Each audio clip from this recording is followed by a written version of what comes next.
Hello and welcome back to another episode of The Hub, your one-stop shop for motocross news from around the world.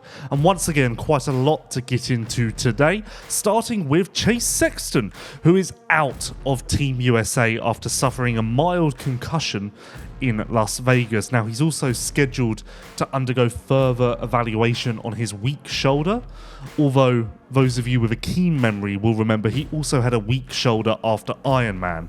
So I'm not overly concerned about what those scans will reveal, but time will tell. So no Team USA for Sexton, which means that we will not see him on a KTM 450 SXF again. Quite a poignant moment, and it also means that Team USA are in need of a replacement. RJ Hampshire took to social media and described this week as a mess, but we at least have some clarity around what Team USA will look like at Ironman. That event will start 1 week today. RJ Hampshire is confirmed for the open category, and as of now, Hayden Deegan is in for MX2, but it's my understanding that he will ride on Monday and a final decision will be made then.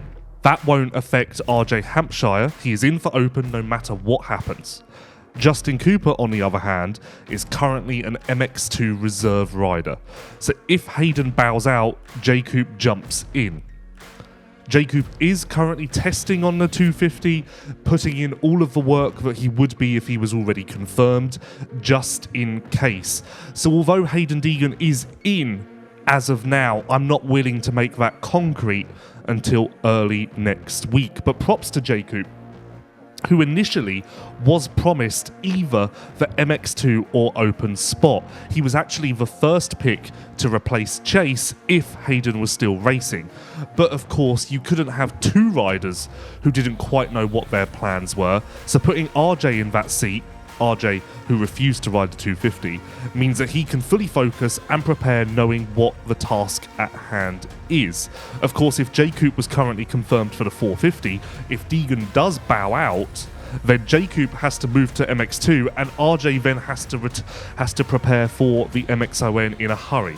So it just makes a lot more sense to do it this way. But to be clear, Eli Tomac MXGP, Hayden Deegan MX2, RJ Hampshire Open, Justin Cooper MX2 Reserve as of now. Watch this space. And in more Deegan news, WSX have really capitalised on his fanfare this week by announcing that he will be a wild card at the second round in Argentina, that being the Buenos Aires City GP. Deegan will race internationally for the first time. In fact, to my knowledge, I think it may be the first time he leaves the United States full stop, and race in the SX2 class. Now, initially, this has been rumoured for weeks and weeks and weeks. I was under the understanding that he was going to race a 450, just to get his feet wet and see how the land lays. But instead, he's confirmed for SX2 on the 250, and those initial rumours from some time ago also hinted that he would do Argentina and another round. I don't know if negotiations for the second round fell down or if another announcement is incoming, but as of now, Hayden Deegan wildcarding at the Buenos Aires City GP on the 8th of November. And as mentioned, Hayden Deegan broke his collarbone in Las Vegas, had a 5-point penalty for aggressive riding, and had surgery on Monday on the broken collarbone. One of the riders that Hayden Deegan tangled with, Ryder Di Francesco, suffered a mild concussion in that horrific crash. So lucky to get away with only that, a lot of people would argue, and he was even hanging out after the race. So positive all around. Cole Davies is another rider who had a hard crash in Las Vegas, although he was actually already dealing with an injury before that. It turns out that he tore the UCL in his thumb in Charlotte, and now, following Las Vegas, he has had successful surgery to fix it. Obviously, that made the SMX World Championship postseason quite difficult on him. He was riding with the injury, so he did well to achieve what he did, although of course it was mostly underwhelming. In a team statement, he said that he's had tough luck lately, but won't stop fighting. And curiously, he said, "My eyes are already on Melbourne for the AusX Open." Now, of course, he's been announced as a special entry there, but having surgery on the UCL in his thumb, I would think that the AusX Open at Melbourne is going to come a little bit too soon for him. He obviously thinks otherwise, but I certainly wouldn't bank on him being able to race at that off-season event. Time will tell. Speaking of Australia, CDR Yamaha finalised their lineup this week and announced that Phil Nicoletti and Mitchell Harrison will be heading down under to compete in the full Australian Supercross Championship. That's of course a series that has gone from strength to strength.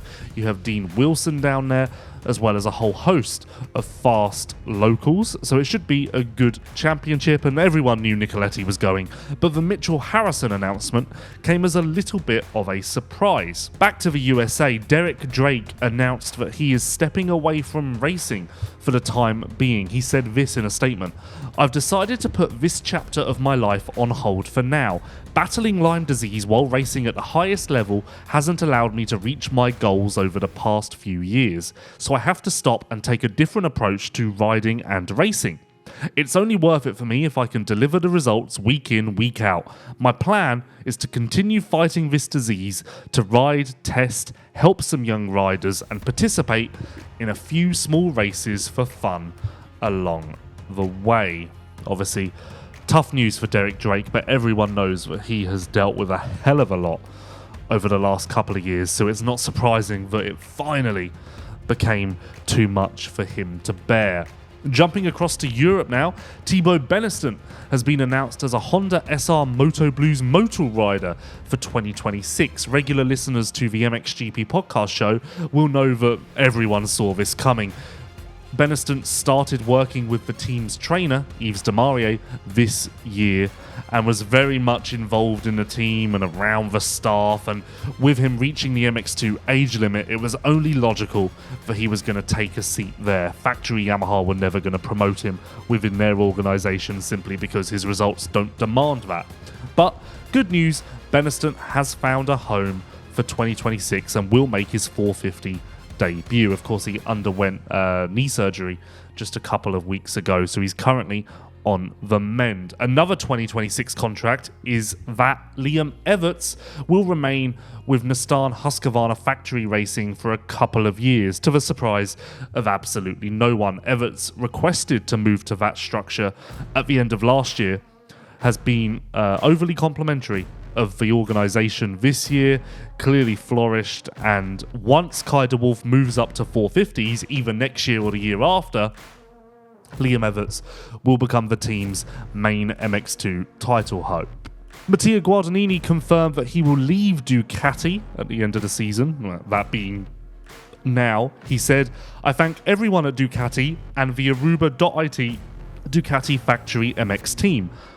My adventure with Ducati is over, and I'm happy it ended with a positive result. It's been a difficult year at times, but I'm happy and have no regrets." What will Guadagnini do next?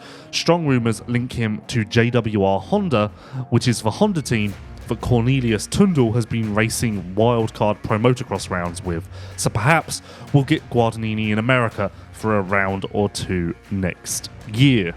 There was also the final round of the Motor ACU British Championship at the weekend, and Tommy Searle won yet another British Championship in the MX2 class despite a broken wheel in the first moto, which made it all much more tense than it needed to be. Poignant this is, because this was the very first championship for Triumph in motocross, and it came on home soil no less. They also had Max Nagel finish second in the ADAC MX Masters, that being the German National Series this year, on the Triumph 450.